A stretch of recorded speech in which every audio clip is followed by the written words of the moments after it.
Hello and welcome to this Item UI tutorial. After successfully logging in, proceed to the next step. Choose a merchant to start your business. Click on Sales Channel. Click on New Channel. Select FTP. Give your store a name.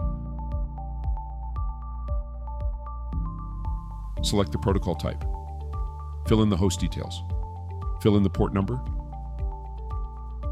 Enter the username and password to access the current server.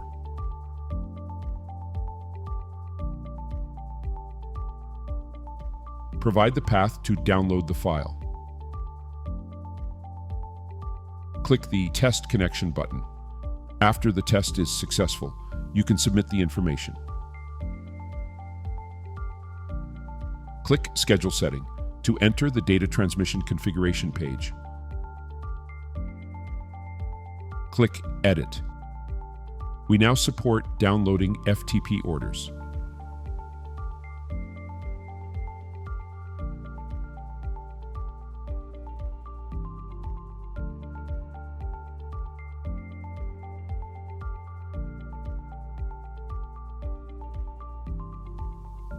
If the first row of the table in the file is the header row, please turn on this switch.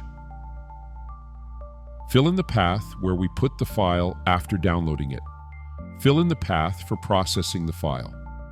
Fill in the path for successful processing and failed processing.